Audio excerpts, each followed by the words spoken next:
My name is Gabrielle Greaves. You can call me Gabby. My pronouns are she, her, hers, they, them, they're interchangeable. I'm a junior in English and Women's Studies, double major with a minor in Italian. And last semester, I did the semester in the city program, and I interned at the Theater Offensive, also called TTO, which is a nonprofit organization, LGBTQ plus organization that focuses on providing a space for the Greater Boston youth to perform, create, and act out their LGBTQ pro theater work, as well as like performances. They also educate high school and college campuses about LGBTQ plus issues, social issues, and LGBTQ plus initiatives. Yeah. And so my research was specifically on the Outhood program. I'm not in this picture because I had the flu that day, so I was out. But the Outhood program is one of the many programs that the Theater Offensive has. It was started when one of the students in the theater troupe program, which is an after-school and summer program for LGBTQ plus students and allies to work on their own writing.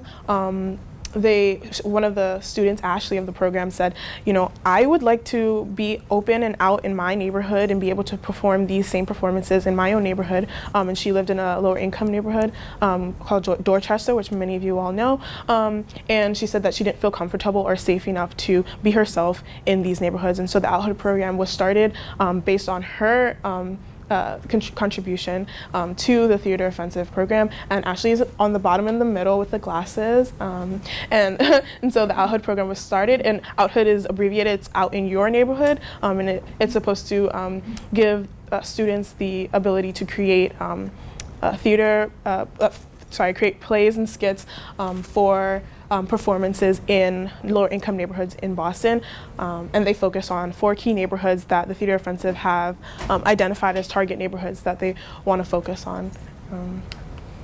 So the research problem that I solved was how Outhood has used the Theater Offensive's available resources to respond to the needs of the key neighborhoods that the organization has outlined in their mission statement.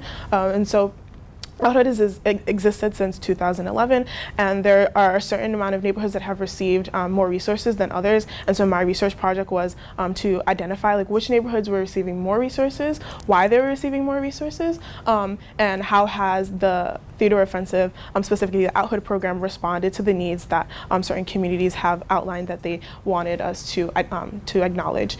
And so I just want to briefly name 3 things that I'm going to say. So TTO, again, refers to the Theater Offensive. POC refers to people of color. And I will get further on into some of the language that I use just to clarify. So I was able to sift through a lot of different databases. And one thing that I wanted to do was look at how many people were attending some of these workshops and programs. One thing that I looked at was the demographics, how many people of color and non-people of color were attending. The Theater Offensive has outlined that they want to target specifically neighborhoods of color because these were a lot of the neighborhoods that the students said they didn't feel safe being out and open about their sexuality and gender identities. And so we can notice that in 2011, we had a lot of people of color in attendance in the workshops and programs and performances in the neighborhoods.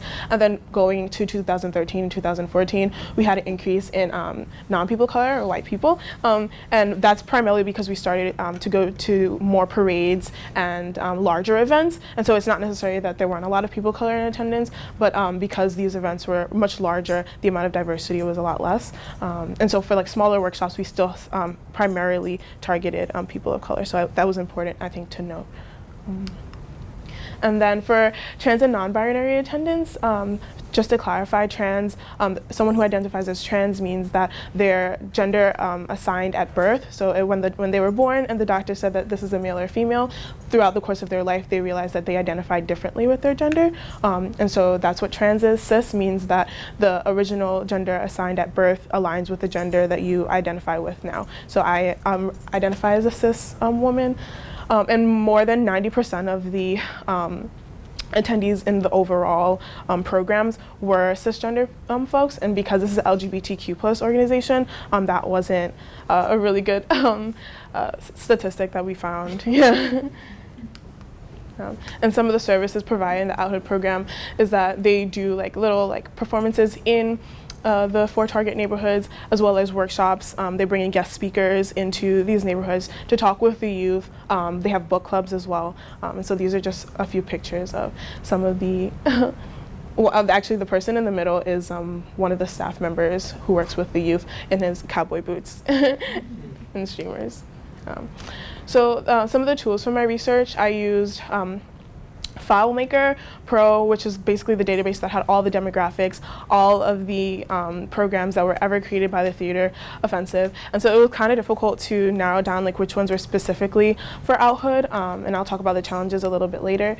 And I also worked on the Google Drive because that's where the Theater Offensive, because it's a nonprofit, it's a very small organization.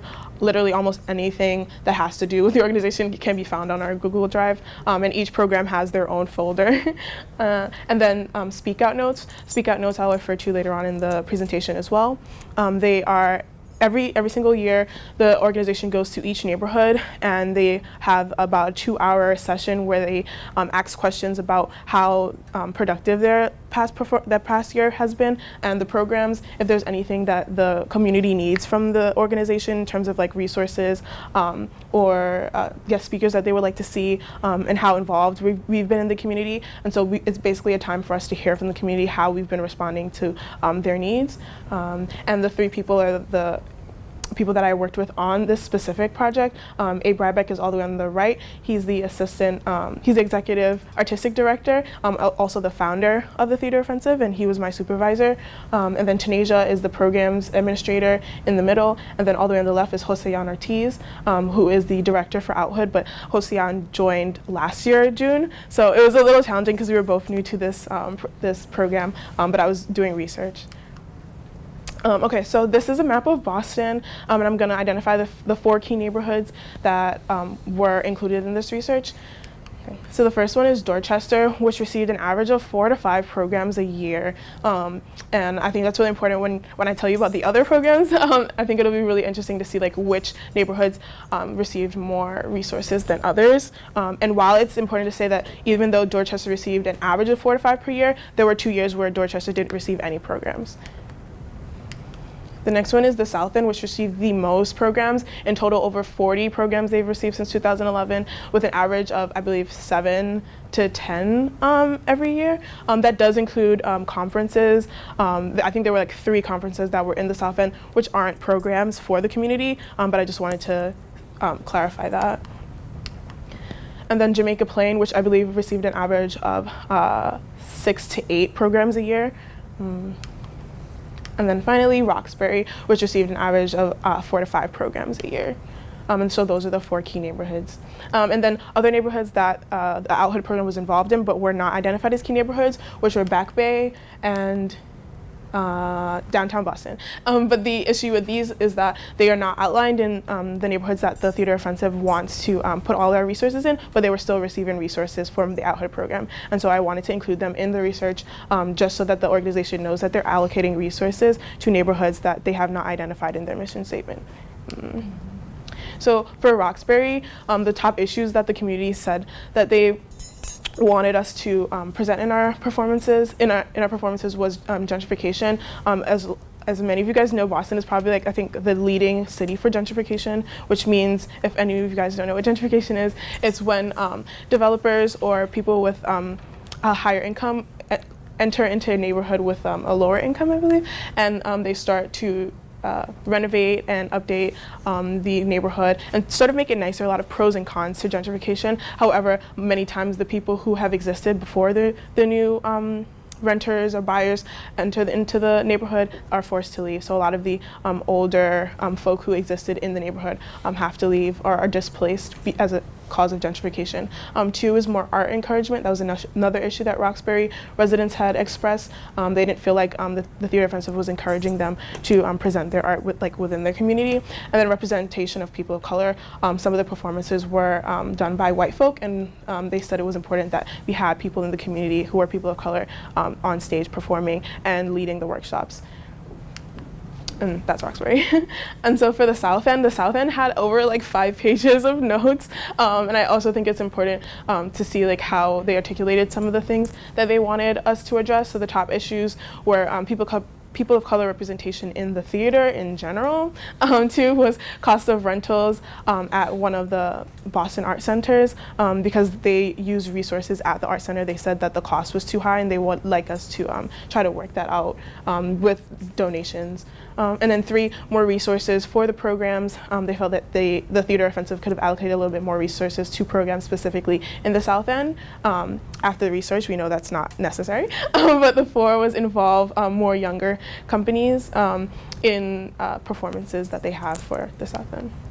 And then Dorchester, the top issues again was gentrification, 2, poverty, having that expressed in the performances and workshops, having financial workshops for LGBTQ plus youth within Dorchester. And then 3, the misconception of the history of the community. A lot of people, when they think of Dorchester, they said that they think of like the hood or a very impoverished community, but there's a lot of rich history in Dorchester, especially within the civil rights movement. And I think it's really interesting that a lot of the residents, the older residents, wanted the youth to be knowledgeable about the history of the community in which they live in. And they thought that they can use the Out Hood program as a means to do that. And then Jamaica Plain, top issue was gentrification, access to housing. Jamaica Plain right now is going through a lot of displacement with some of the residents, as well as increase in rent prices. And that was something that a lot of the residents were concerned about, specifically for like LGBTQ plus youth and their access to housing. Resources for people of color within Jamaica Plain, green spaces, so possibly having a lot of environmentally friendly places for people to go. And then bike lanes. A lot of people who I'm from Brooklyn, it's being gentrified right now, and people who are from places that are being gentrified, I think hate bike lanes. I know that they're like really necessary. I'm an environmentally friendly person. I love like the environment, but they can be a nuisance. And that's something that they wanted us to talk about in one of our performances, like a comical performance. And I thought that was interesting. So some of the challenges that I faced was there was a lot of missing data. Some of the people who put on these programs didn't put the location for the programs, or maybe didn't fill out some of the attendees, or again, this is all like self-filled out, so some of the people who attended maybe didn't feel comfortable letting us know their sexuality or their gender identity, which is perfectly fine, but I thought that was important to include in the data that I collected. And so in order to get past that hurdle, I had to meet with a bunch of different people within the organization who remembered where these programs took place, and like roughly estimated how many people were there. The estimation of people who were at these different events weren't included in the final data, so they have like a separate sheet of like the overall total with the rough estimate, and then the ones that we know for sure, like how many people went to these programs. And so those were some of the challenges that I faced. I also had issues with the data in the Google Drive as well, because there was some information that was also left out, but the information that I gathered is now in the database. And it was important because I had to sift through over like I think 1,400 programs for this. Yeah. So important questions that I had was when we emulate the success that we have in the South End. One of the reasons why I think the South End was so successful is because the founder is has a lot of connections within that area, and so it's very easy to put on programs when you have access to like a rental space, and you have access to different people who live within the South End who are artists, and so like to emulate that success, I think is also to keep the connections within like the other key neighborhoods like Dorchester, and that was found in the Speak Out notes. So when I went through the Speak Out notes, there were actually like a list of maybe like 4 or 5 artists for each neighborhood that were interested in putting on workshops and projects there. We just haven't tapped into them. And then how do we better utilize our resources? The people themselves, the people within these neighborhoods were saying that we have resources here available for you to use. We have people here who can help you like better these programs, and we just had to tap into that.